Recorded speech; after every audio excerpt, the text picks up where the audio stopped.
He's just a hack. He's just an absolute hack. And he gets his ass kicked by his teammates every week. It's just, it's terrible. It's just terrible.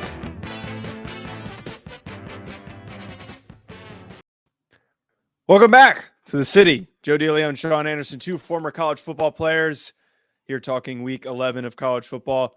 Sean, how are we doing today?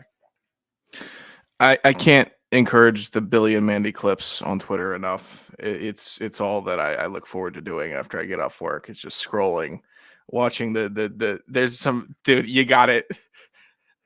I almost gotta encourage you to tap into it. It's so out of pocketly funny that I can't describe it. Every clip is a sound drop.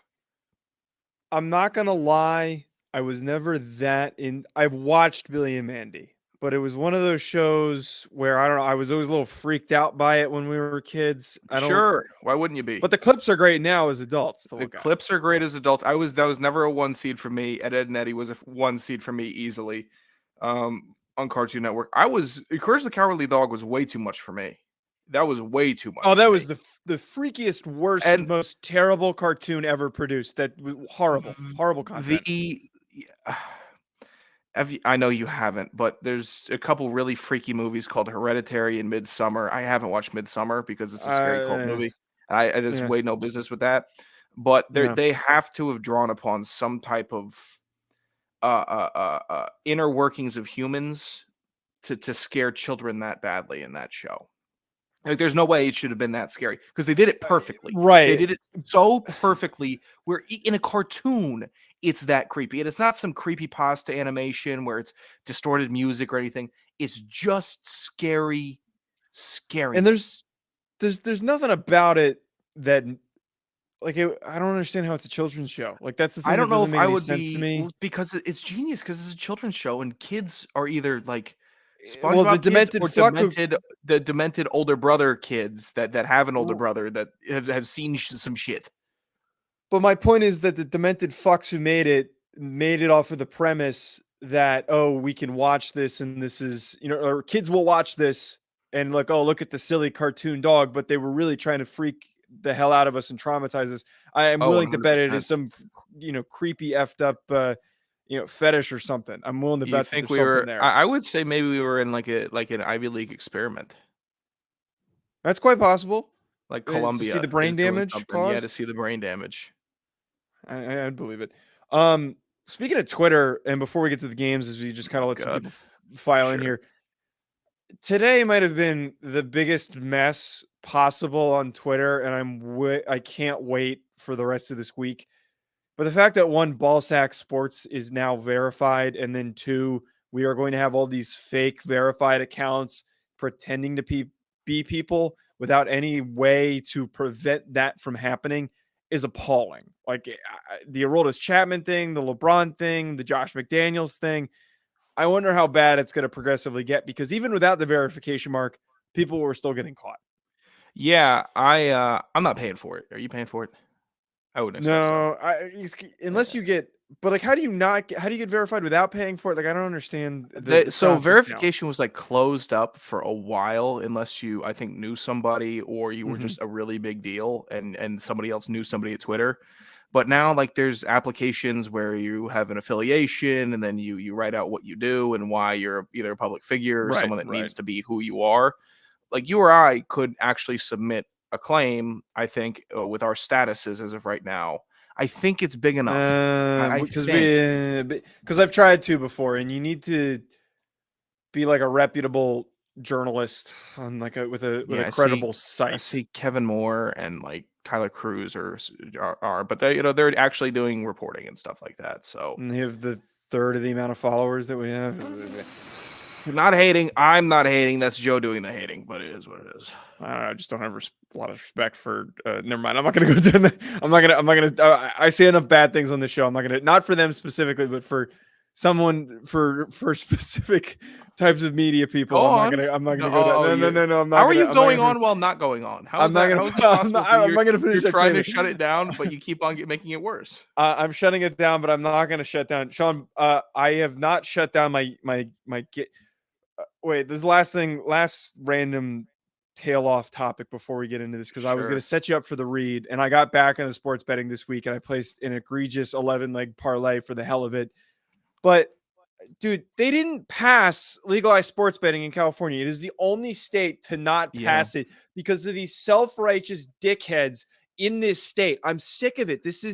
It's ridiculous. How everyone here thinks in California thinks that they're so goddamn like They're above they're it. God's gift to the right. They think that they're above it to the point where they They can't just pass it. They think scammed the nation out of like $1 billion in the Powerball. What are you talking about? How are you going to scam everybody? Not confirmed, but very solid conjecture from me. You scam the nation. California needed some dough, so they said, "Hey, we'll shut down this Powerball thing. We'll mess around with it for a little bit, and we'll give it to somebody in Pasadena by the Rose Bowl on a single ticket winning. Congratulations to him. Your life has changed." But look at all that revenue that just goes to California. Screw that guy. I didn't even buy the Powerball. I should have. There's something so great about it, just thinking what you would do. Even though some people, it doesn't take that good of an effect on them because they're like, oh, I lost and now my life is worse. But for me, it's like, I don't know. It's kind of like tripping. Like, you know how people like will trip and have ego deaths and stuff like that? And some people are like, yeah, I never had that because I'm comfortable with myself. I like thinking that lottery dream. It is so much fun for me. In all honesty, too, I think about sometimes doing it, but my one friend, I mean, like we all have that one friend who financially is doing the best out of everybody, and he is the only one of our friend group that always buys a lottery ticket every time. So sure, like, I mean, his logic's great. It's like, I mean, I'm probably not going to win it, but you never know. Like it doesn't hurt to buy the ticket. So it's a good point. Right. I don't know, lottery. Yeah. Speaking of sports betting, though, Sean, I placed a 9-legger or something like that. I placed a fat college football parlay. A lot of picks, especially ones from the slate of games that we're going to be talking about today. But what betting action are you involved in on? And by the way, I did use Bet Online. Okay. Yes. Good. Look, there's a lot of insane NFL lines this weekend. I mean, just a lot of crazy ones. I know we're college football. We talk college football, but NFL, there's just some craziness. I'm looking up the line for Atlanta, Carolina. I don't bet on Atlanta because that's my team, and I just can't go. Why are they favored Against who? Carolina. Atlanta's favored by 2.5. Well, they should be. I mean, Carolina stinks. Carolina should have won the game 3 times versus Atlanta. Last time they played 2 weeks ago. I hate Atlanta so much. Whatever. If you like Atlanta being favored by 2.5 or Carolina being favored by 2.5, which you should, take Carolina +7, take Carolina -7. They're going to beat Atlanta tomorrow night. Head to Bet Online. It's always the fastest and easiest way to bet all of your favorite sports and events, whether that's NFL, NBA, NHL, MMA, tennis, boxing, or even golf. Head to betonline.ag. Receive your 50% welcome bonus for your first deposit. Make sure you use the promo code BLEAV, BLEAV, to receive your rewards. Bet Online, where the game starts. Sean, thank you for doing the read. We got Fresh dropping in his predictions and some questions. You got anyone who is hopping in, drop a question in. We're going to get to them at the end of the show. Sean, the 3 games that we're previewing this week: Alabama at Ole Miss, Oregon at Washington, and then TCU at Texas for a very key Big 12 battle. Yeah, it's a big. Sean, let's start off with Alabama at Ole Miss, 9 at 11.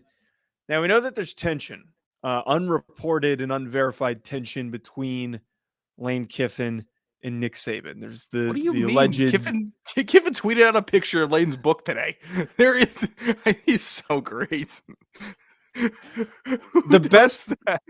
The best part about that, but did you see that the dog account, which I know goddamn well that he operates that account, tweeted out like something about, he referred to him as grandpa.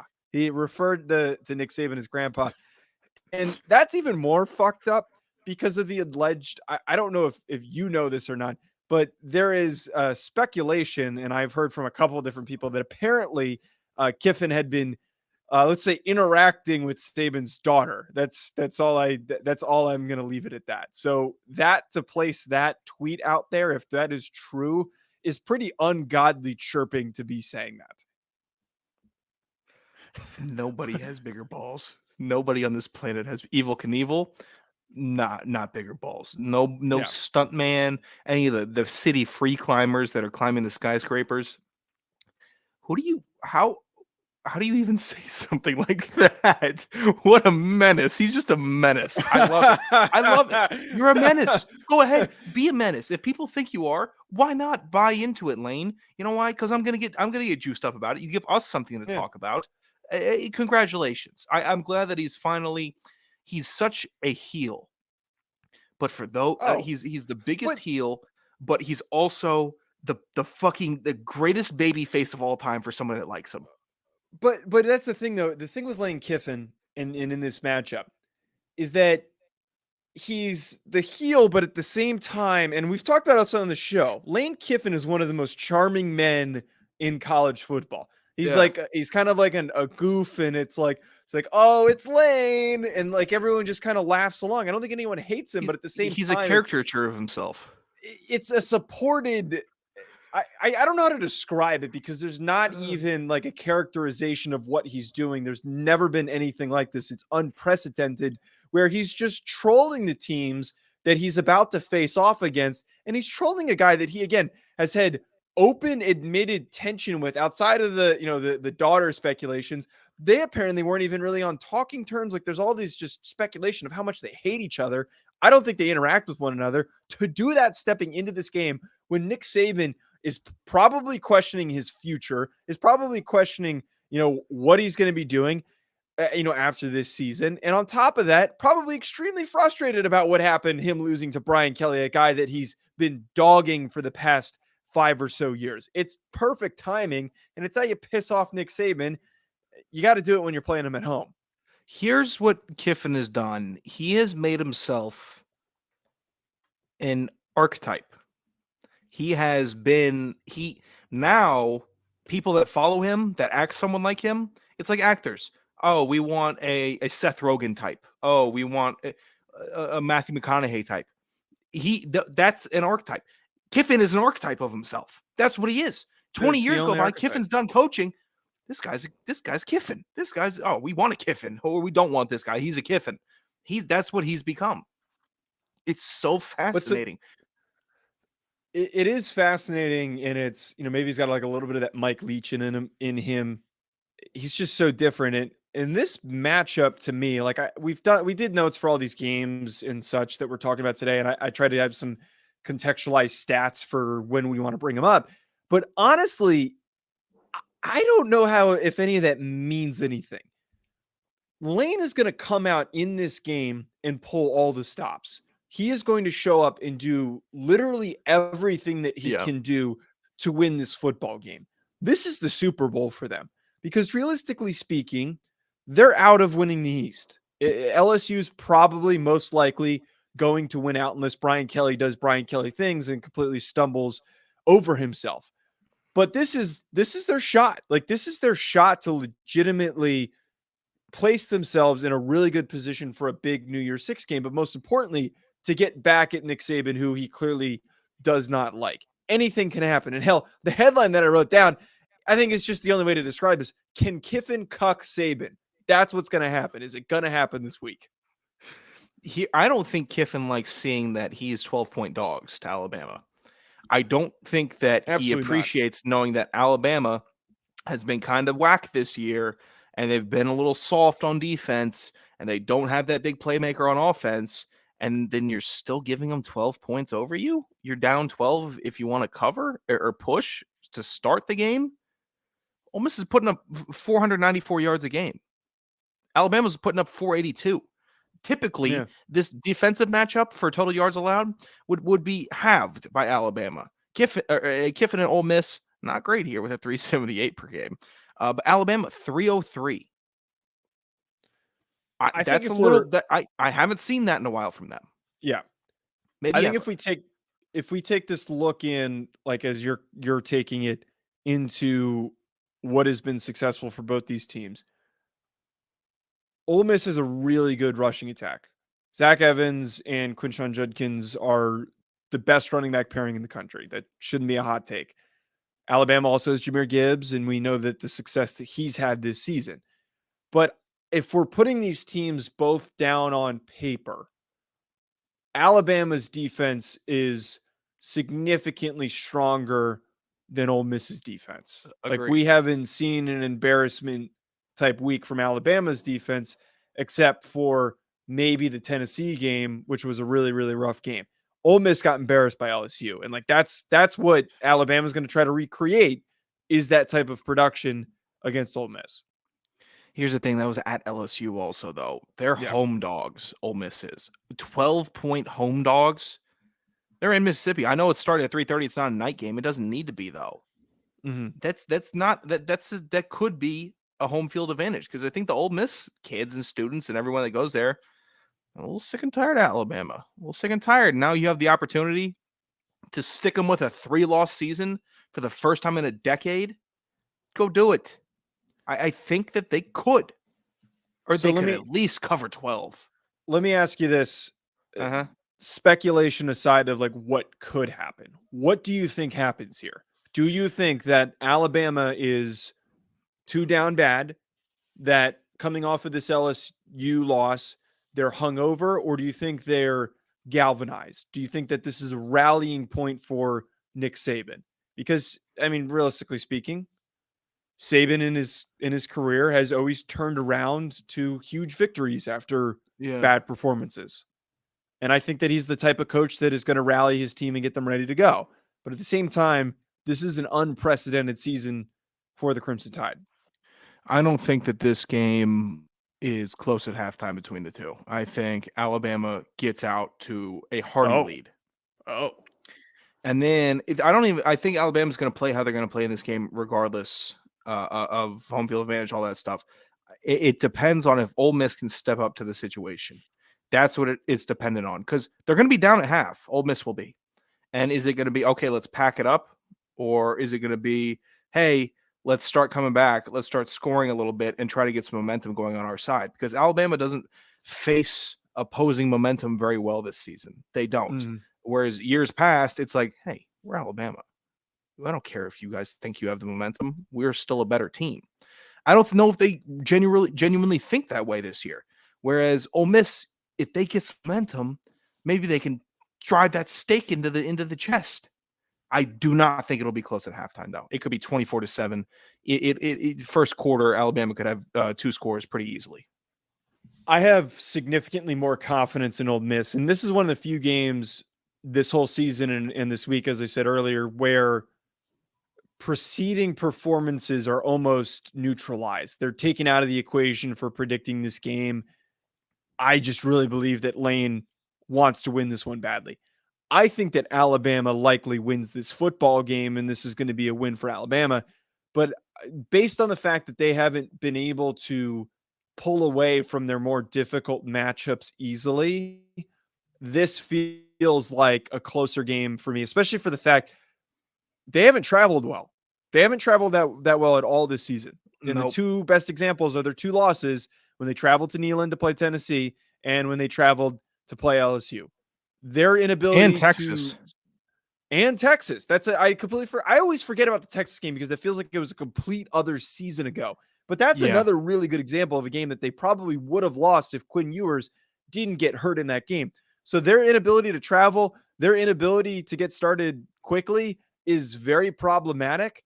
But I think it's realistically going to be a little bit closer because they're going to face, if this was at Bama, I think it'd be a completely different story. But give me a close victory for Alabama. I get so worried. I could lean close victory for Alabama. I get so worried about that second half for Ole Miss. I just do. Because I don't see them winning the first half. Just in my gut, it's not telling me that they're going to go out and set the tone. Alabama's going to set the tone in the first half. Are you going to crumble like you did versus LSU, or are you going to step up and get a win or make it close and competitive? God, Ole Miss pisses me off. They could be something. They decide not to be. Part of me thinks that Jackson Dart's not really the guy. Like, he's been fine, but they don't have anyone that's really ascending. You know, like they don't have. I feel like all these really good teams have a quarterback that takes them to that next level. And like even Jaden Daniels is that type of guy. He's not like a premier passer, but he's such a good athlete that he has set his team up for offensive success. He is able, just like that long touchdown he scored in overtime. Like that's a Heisman moment right there. There's not a lot of guys that are doing that, making that play in overtime, except for Jaden Daniels and some others that we've seen have big performances. I just think that like maybe that's what's holding them back. Like Judkins and Zach Evans are fantastic. They're so fun to watch. They're electric. Again, best running back pairing in the country. But if you're predictably running the ball so often, and kind of what happened in the LSU game, it works for the first half of the game, and then eventually you run out of steam. If you're able to slow down the rushing attack, they're kind of taken out of the game. I like that point. All right, let's move on to the next game. Number 22, UCF at number 17, Tulane. This game is at 3:30 p.m. on ESPN2 this Saturday. Oh, my God. What are you looking at me like that for? I was actually debating putting this into our show notes, but I was like, Did you not prepare for this? I know that it's one of the games, but like at the same time, like how much do you know about UCF and Tulane? I'm going to watch it. It's fun. But I haven't paid attention to either of these teams. I couldn't tell you a damn thing about Tulane or UCF. I wish I could. I wish I try to be an obsessed lunatic about college football, but there's only so much that you can know about. Here's the thing about Tulane. They cover. That's what you have you made some money Tulane. off of them? Tulane last week, I was 3 for 3 in my picks, and then Tulane was the lock of the week. Fresh has got 21. He's fading you. Fresh is fading you out here, Sean. 21 is a little bit extreme. That's not the line. Hold on, I have let me to get say, this line real quick. Let me get this line. He's saying 21. Okay. Before we talk about, oh my God, it's Tulane favored by 1.5. You're taking UCF by 21. Fresh. I think this was a part of my parlay. Would you say 5.5 or something? Yeah, I don't. Too big of a spread for me. Before we talk about Washington, Oregon, I have to say it is monumentally disappointing that this game, the UCF Tulane one, is not the destination for College Game Day. It should be. Where are they going? TCU? Texas. I believe it's at Texas, which is they've already done it once, and like here we are, we're doing it again for a 3-loss Texas team. Like that's, really, really exciting. All right, Sean, let's talk about a very unexciting game, but a ranked Power 5 matchup.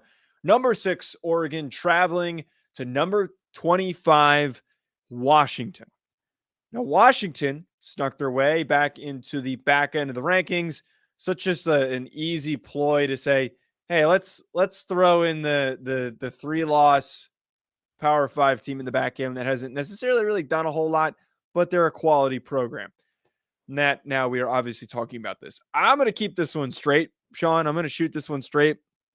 Washington's fine. And Michael Penix Jr. has been great this year. And they have one of the best passing attacks. They actually have the number 1 ranked passing offense in the country in terms of production. But man, I can't pick Oregon to not roll past them. This is just another notch in the belt, man. Oregon is the hottest team in the Pac-12 since that Georgia loss. Sorry, Michael Penix. You're not going to win this game.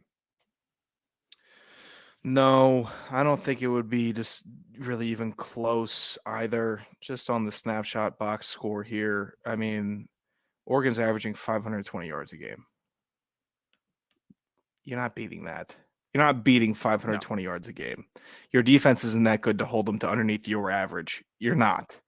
Washington giving up 355. No, you're not. You're not doing such. All right. Also, Oregon beat Cal 42-24. Washington beat Cal 28-21. You got to do better than that. This game is not going to be that close. It won't be. And if it is, Oregon, like we said on the last stream, will just flick the light on. Boom. Hey, we're Oregon. We're going to track meet you. You're not going to touch us. And then we're going to also bully you if we want to. Right. So there's 2 things that you hit on there that I think provide really good context for this. And again, I'm so sorry for any Washington fans who are either watching the clip or are tuning in the recap. Washington's production that is placing them so highly in terms of total yardage, passing yardage, all that dandy stuff. A lot of it comes in garbage games. Like it's a lot of like garbage time production. There's not a lot of production against the more difficult games on their schedule. And they don't really have a lot of premier wins. Like I don't have a reason to be bought in on them. What buoyed them so much was the way that they embarrassed Michigan State. And we all know that Michigan State is much more average than we thought that they were at the beginning of the season when they were ranked really highly. Right. Your point is perfect. Of course it is. Shut up. I give you What? credit once. Don't. Your point is good. It's You said it was perfect. Fine. It's a perfect point that Oregon, when they have shown signs of weakness and they have started slow, they have proven to have one of the most well-rounded, most explosive offenses, as well as being protected by one of the best offensive lines in the country and should be the winner of the best offensive line in the country at the end of the year. That they can be down by 2-3 scores and they're going to get back in the game in an instance. They are one of the most well-rounded teams in the country. I feel like they consistently keep getting knocked and disrespected on a week-to-week basis when it comes to rankings and discussions. Everyone says that USC is going to roll past them to win a Big 12 or who are those Pac-12. You're one of those people. But again, to your point, Oregon is rolling. They are hot. Washington's not the team that's going to knock them off. If anyone's going to do it, it's going to be USC, which is probably not going to happen. Maybe all Bo Nix ever needed was a little bit of time in the pocket. Maybe that's all he really needed. And I know he's in a scheme that works for him, and it's going good. But this Oregon team, it's frustrating that they're actually making it a real conversation about them being in that top 4. It's a little frustrating because I'm ready for the Pac-12 this year to say, all right, see you, bye-bye. All right, Big 12 ready to say bye-bye. Let's get past this. But they're hanging around, which is making it frustrating. You know, if both USC and Oregon could just take a loss before the championship game, we say, okay, you're the SEC championship. Just take your New Year's Bowl, have a good time, but you won't be in the Final Four. That can happen with the Big 12 also, for all that I care. I'm ready to get to the good stuff. Fair point. So after our whole banter about Oregon, thank you for Aimbotter for telling us that Oregon sucks. I disagree. That's two very simple statements. Oregon sucks. I disagree. You don't want to elaborate on why Oregon doesn't suck? Well, I just gave the whole bit of why they don't suck. That's a real comment as to why Oregon does not have enough to play with when it comes to being in the top 4 of the season. He doesn't believe that Oregon can compete with the Georgia or Michigan or Ohio State or Tennessee because Oregon sucks. That's some astute analysis. I mean, I appreciate the banter. That's all I'm going to say. I don't believe you do. Speaking of banter, Alex Frank is all horned up here to talk about the Horned Frogs. Oh, you're a boo. Boo. Boo. Alex, we are getting to the Horned Frogs. You stink on ice. Our last matchup before we get to reacting to comments. Again, anyone who's joining us, drop a comment. We are going to talk about any of the remaining thoughts at the end of this. But the last game that we're talking about on today's show that we're previewing, TCU traveling to play at Texas, number 4 versus number 18. This game has huge implications on the outcome of the Big 12. Less for TCU because I think if they lose, they are in a nice spot where they can still play in that championship game. But Texas, this is a must win. Now, there's a lot of thoughts that you can take into this equation, but the first one that I have to bring up, Sean, I am legitimately worried about if Quentin Johnston plays or not. And we saw last week against Texas Tech that when Quentin Johnston was unavailable, when he got injured early on, they had some offensive struggles. It helped that they were playing a bad Texas Tech team that they were able to recover in the second half and then handedly win. Now, this is not that same team. This Texas defense, when they're on, they're hot. And when they're playing at home, they're even hotter. So I am a little wary of TCU if Quentin Johnston is not available. And according to Coach Dykes, he is hopeful that he plays. Yeah, it's interesting. Just doing my quick maths here.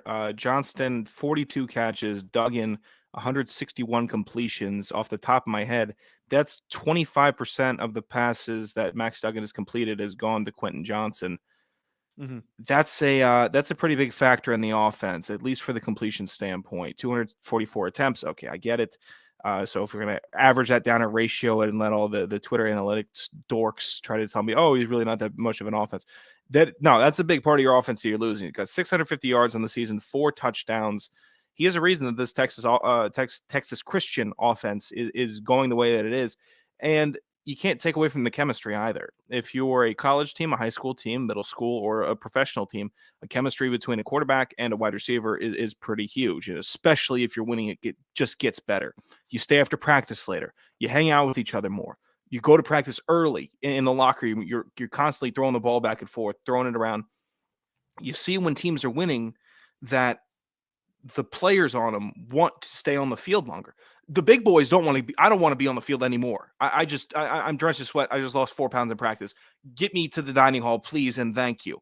Whereas the skill guys who can run for all day and the quarterbacks who can throw for all day, they're staying after practice. We saw it after a win. After we strung 2 or 3 wins together, quarterbacks and wide receivers stay back longer. They do. So that is something that I truly believe is happening with TCU. And if you have your number one target not playing in this game, it's not great, even though Texas still pretty disappointing on the back end is what I'll say. Yeah, still pretty embarrassing. That Oklahoma State game, I won't get past it. They can't cover worth a damn. They're not tackling in the defensive backfield either. So I'm not too worried. There have been defensive inconsistencies for Texas, and like that's to your point. TCU has one of the best yards per completion in the country. Like they, without a doubt, I know a lot of it's Johnson, but the diverse grouping of not only receivers and running backs, but also Garrett Riley is, in my opinion, one of the best offensive coordinators in the country. Someone is going to swoop him up. The scheming by him that there's just guys constantly wide open, I give him a lot of props. The fact that they're able to produce huge chunk plays the way that they do makes them really dangerous in this game. And like you're talking about, the way that they played against Oklahoma State is concerning because TCU could replicate that type of production, and Oklahoma State's receivers they're okay. I think TCU has a better receiving core overall. They've got better offensive weapons, and I take Duggan over Spencer Sanders any day. But again, if we get the Texas team that showed up against Kansas State and we get the Texas team that showed up against Alabama, I have a lot of faith in Texas. And you know what? Wait. I don't know if I want. I don't know if I want this show to be judging a Kansas State win, given our thoughts on Kansas State, with you believing them to be overrated, me believing them to be appropriately rated. Both TCU beat Kansas State by 10 points. Texas beat them by 7. All right. So how much are we going to go into this Kansas State game? Because I don't want to call Kansas State frauds. I don't want to. No. But shoe fits, right? Shoe fits a little bit. Shoe's a little big, a little snug. It's not there. Go ahead. Before I was rudely interrupted. Go then. Shit. What has hampered Texas in their bad performances and what helped them, especially against Kansas State, is when Sarkisian realized, hey, I can't not give Bijan the ball. If they feed Bijan the way that they did against Kansas State, there's very few teams in the country that can stop Bijan Robinson. You know what the only thing that's been stopping Bijan Robinson? Steve Sarkisian for not giving him the damn football. So if this is a normal day and they give him 25 plus touches, he's unstoppable. And he probably would be in the Heisman. He'd be in the Heisman conversation if he was getting, I think, a more appropriate amount of touches for how good he is. He's still got 1,100 yards and 12 touchdowns. TCU giving up about 150 yards per game on the ground. Texas only giving up 123. What are we doing? Yeah, they got a strong run defense, dude. I guess they got this really strong run defense. Yeah, god damn it! If Robinson goes off, this game is over. It's over. So yours isn't a lock to not turn the ball over though either. Right.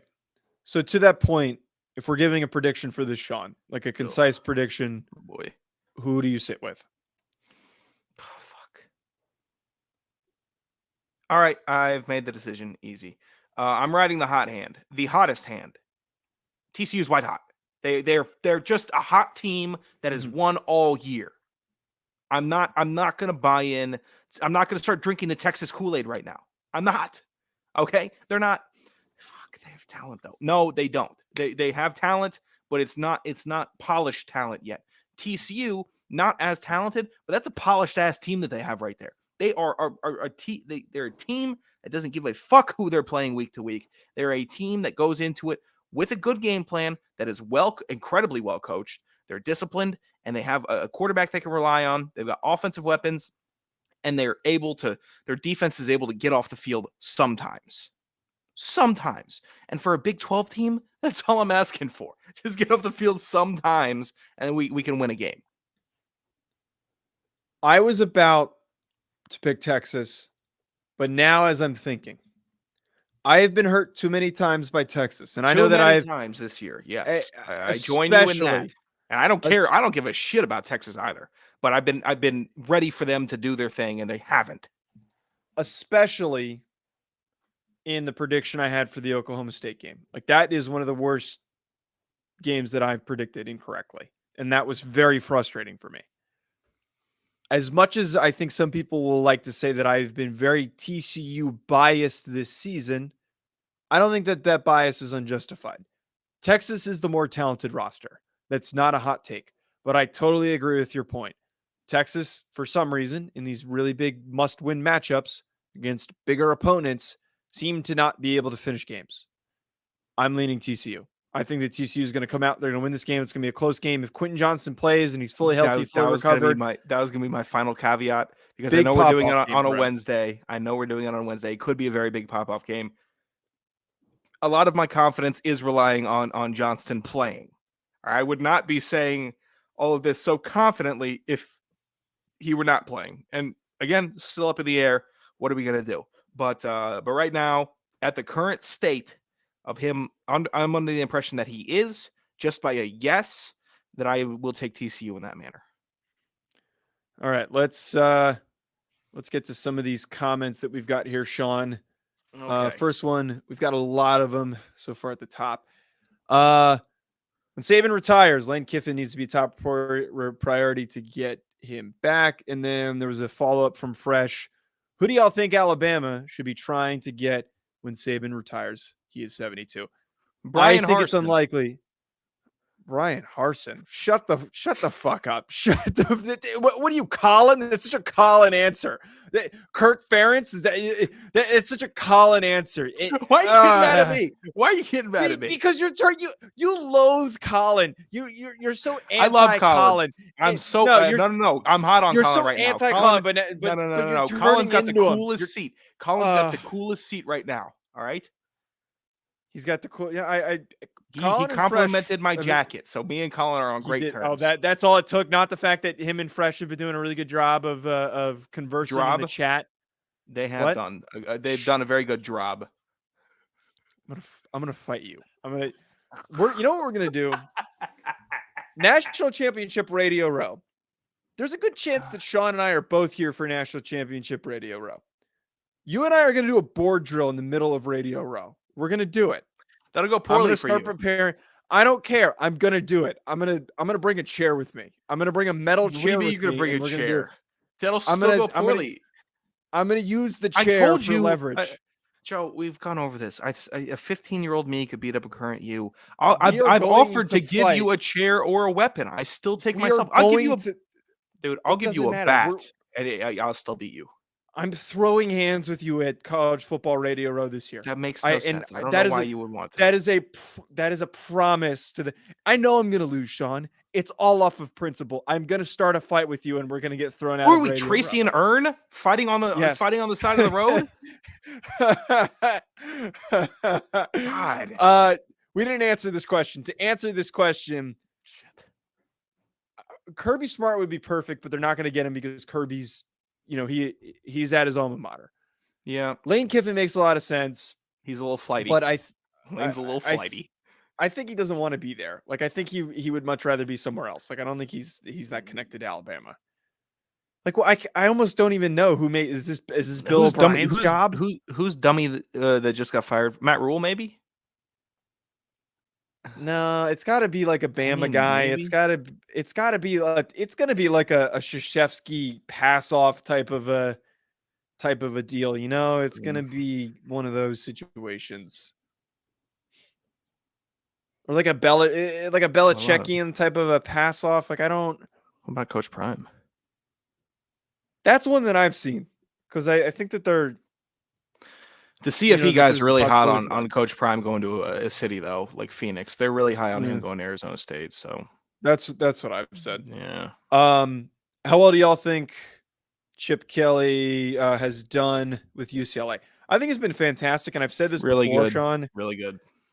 I don't think he's leaving UCLA. Like I don't think I think he's in the perfect spot. Like he's dealt with too much tension in other programs, and especially in the NFL jobs that he has. Like pressure. Why would he?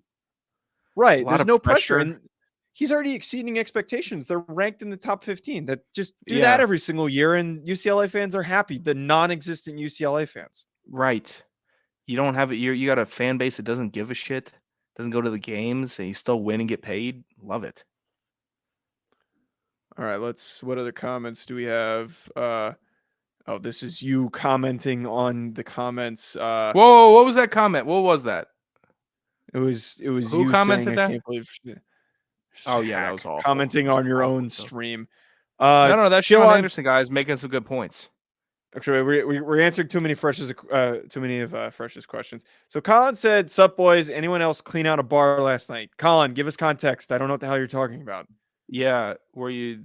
I like that. No, Colin, it was a Tuesday. Volunteering part time to yeah, clean a bar. Is that what happened? I'm trying to not drink on Tuesdays as much as I'd love to. I'm praying for you, Colin. I don't know what's going on. I don't know if that was a brag or a cry for help. I don't know. I think it was a brag.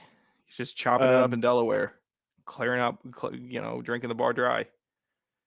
I don't know if he's in Delaware. TCU Aimbotter says TCU, if they lose to Texas, TCU is done. I'd rather have LSU ahead of them. They have to come back in the second half to win a game. Yeah, I think TCU gets knocked out of the playoff conversation if they lose. Easily. There's no debate. No one's even thrilled to have him there, except for TCU fans. Garrett Riley to Arizona State. I think he's not going to get hired as a head coach. A big program is going to hire him as an offensive coordinator, and I keep yelling for Notre Dame to do it. Someone's going to hire him as an offensive coordinator, and then he's going to get a job. Arizona State's too soon. They're going to be looking for a bigger name, experienced guy. Steve Sarkisian is not a terrible coach. I don't think he's a bad coach either. He was a bad NFL coach. Hated when he was the O coordinator in Atlanta. Hated that team. That offense stunk in the NFL. I don't mind him as a college coach though. Colin did speak positively on your jacket. I love your jacket, Colin. All right, let's have a bare-chested hug. All right, anyone else who's joining in, feel free to drop a comment. Aim Botter says, give prediction for Clemson versus Louisville. My pick is Louisville. Louisville's been weird this year because they've had some hot games, and the way that they smacked around Wake Forest, part of me feels that there's a possibility for an upset. Like this is like total hangover loss, but at the same time, could be like Dabo's going to get his guys ready. Yeah, I don't see Dabo having a total wheels fall off situation in Clemson. Too much talent, too good of a team. Louisville will keep it close though. I think it could be tied 27-27 in the third. Can we get some praise for what? Honestly, Colin, yes, I give Jim Moore a little bit of props. They won the Cum Bowl. That's their Super Bowl. That's all right, their big everybody. game. Thanks for tuning in to the Hack Oh, City. shut up. What? Yeah. You expect me not to make the hack reference?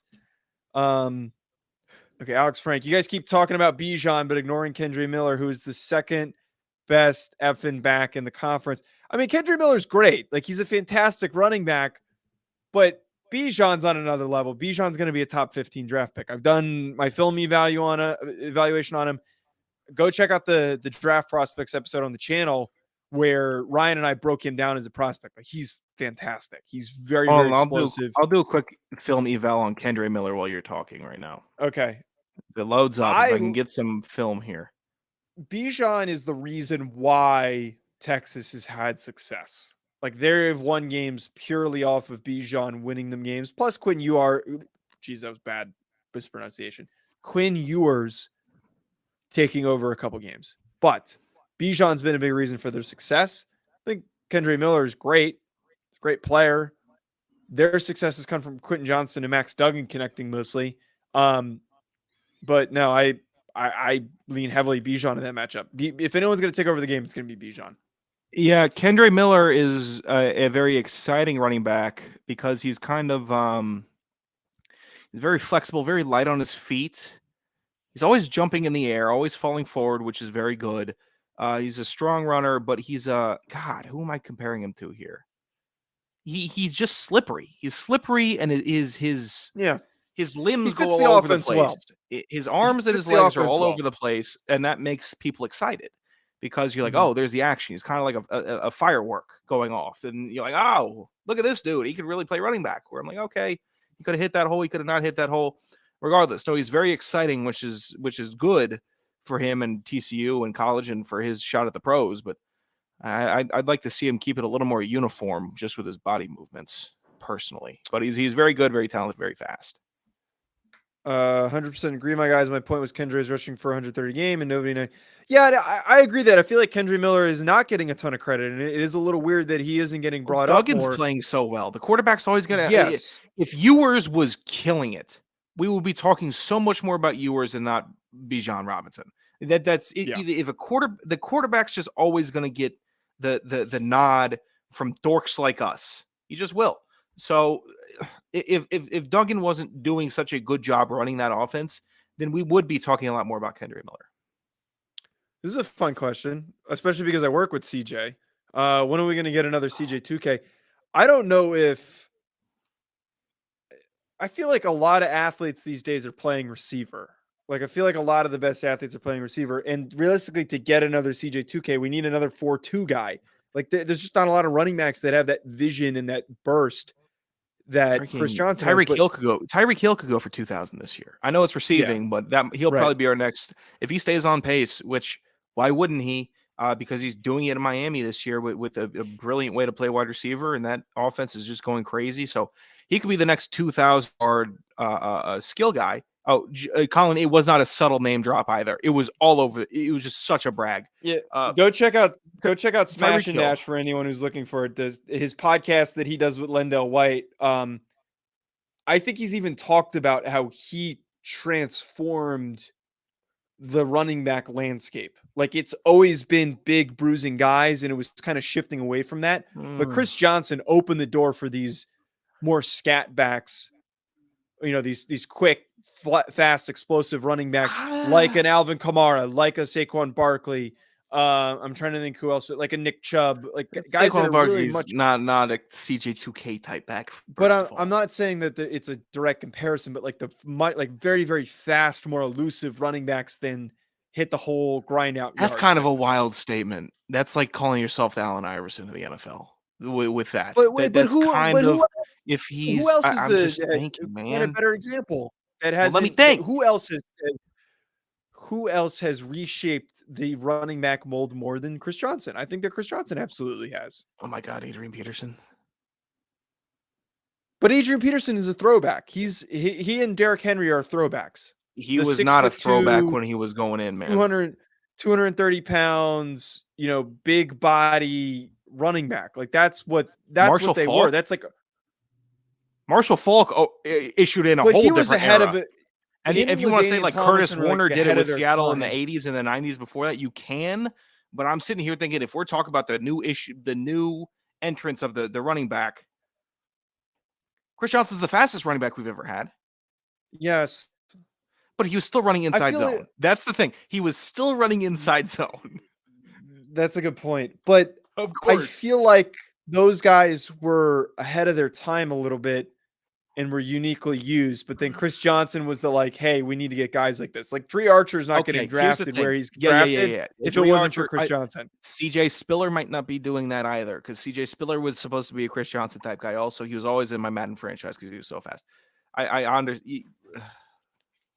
know Marshall Faulk is not running a 4-2, but the pass catching running back kind of issued in a whole new era from the 80s to the 90s, where it's you either have the big bruiser, you have a big guy and a shifty guy, and then you have a guy that can kind of do both in Marshall Faulk, and then you have Kevin Faulk, and you have LT who can catch it out of the backfield, even though he's such a true runner and how good he was. But the 2000s were crazy because you also had like Sean Alexander and Larry Johnson, who were just bell cows for 2 years. Jamal Williams also, who would be insane for 2 years and then just drop off because they were too big. So that Marshall Faulk, kind of Curtis Martin era, where those guys became the prototype, it's a little different because there's longevity with it also. So I think that prototype of running back had the lasting power opposed to the big, super fast athlete that was good for 2 years. Chris Johnson, good for longer than 2 years, but I don't think it's had that lasting impact in the NFL that like the early on pass and run running backs had. I love CJ2K. I'll send you my trading cards. Please have them sign them for me, Joe. Yeah, I mean, you've already, or you know how you could and get Landale. it. Yeah, okay. You could make sure you come here come to Los Angeles, and I'm sure that you could probably run into them when they're in the studio. So it's doable. Seriously, go check out Smash and Dash. It's like one of the funniest podcasts we have on the network. So funny tidbit on them. Lendale basically lives in Chris Johnson's house. Like he just shows up and then sleeps over. It's like the funniest dynamic that like they're that close of friends that they're just like Lendale's like, hey, I'm gonna just sleep at your house. Like I'm just gonna come hang out. He basically lives there. Is it? I always liked. What? I was like when was it Gilbert Arenas that went live at Nick Young's house? He just walked in through the gates, just started messing with everything.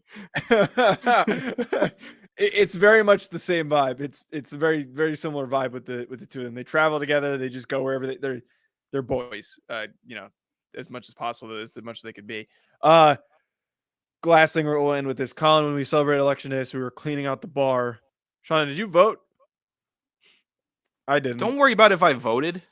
I didn't vote. It's nobody's business what I voted or if I voted.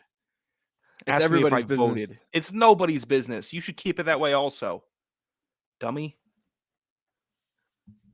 I was reminded. Why do you think it's appropriate to ask anybody if they voted or who they voted for? Why in the hell would you even? No. I didn't ask you to tell me who you voted for. I don't give a shit who you voted for. Every single election, Sean, what'd you vote? Who'd you vote for? Did you vote? I don't give a shit who you voted for. It has nothing to do with that. Of course you wouldn't. It was just a simple question. Did you vote? Fuck you. I didn't vote. Fuck you. I didn't vote. Good. How about that? Good. I'm glad you didn't vote. Fuck democracy. You happy? Oh, whoa. God, you irritate. I think Alex is agreeing with us. Fuck democracy. Why do you even bring up politics? I don't care that Colin was getting drunk. It has nothing to do with politics. We don't talk vote. I don't like talking about them either. Fucking dipshit Joe Serralo the whole day today and yesterday was talking about this Senate race. I told him to shut up so many times. He's really because you say how funny he is at parties. I bet he's really fun at parties, Joe. That sounds like a dude. Not. He's overrated. At Joe DeLeone, at Sanderson Radio. That stock is falling. Joe Serralo stock. That's what you're talking Hack about. City. Honestly, Hack City on YouTube. Hack City wherever you find the pod. Thanks for tuning in. Appreciate you. Yeah.